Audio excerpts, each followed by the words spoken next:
कोकणच्या मालवण येथील राजकोट किल्ल्यावरील काही महिन्यांपूर्वीच पंतप्रधानांकडून अनावरण करण्यात आलेली 28 फुटी शिवाजी महाराजांची प्रतिमा सोसाट्याच्या वाऱ्यामुळे ढासळली। त्यामुळे या संदर्भात आघाडी सरकारवर सगळ्याच बाजूने निशाणा साधण्यात जात आहे।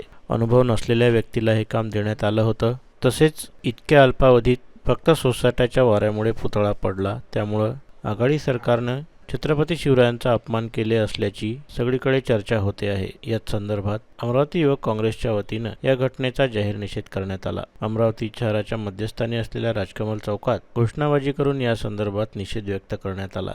यावेळी युवक काँग्रेसचे समस्त पदाधिकारी व कार्यकर्ते प्रामुख्याने उपस्थित होते। मी वैभव देशमुख, अध्यक्ष अमरावती विधानसभा युवक काँग्रेस।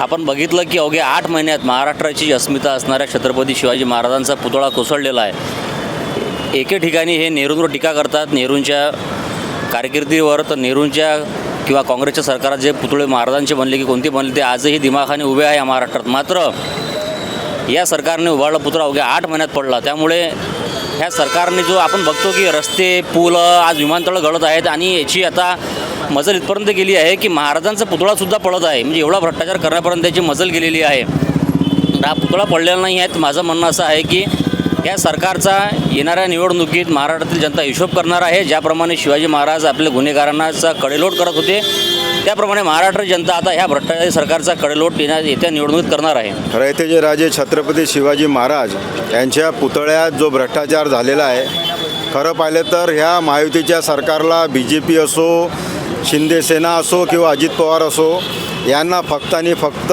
शिवाजी महाराजांच्या घोषणा द्यायच्या आहे, त्यांच्या नावावर मतं मागायची आहे। पण त्यांचा जो पुतळा आहे, हे जे महाराष्ट्राचे दैवत आहे शिवाजी महाराज यांचा पुतळा मजबूत बनला पाहिजे याचं गांभीर्य त्यांना नाही। आणि टक्केवारीची हे सरकार आहे। ज्याच्याजवळ फक्त 1.5 फूट 2 फूट मूर्ती बनवण्याचा अनुभव आहे, त्याला त्यांनी एवढा मोठा महाराजांचा पुतळा बनवायला दिला।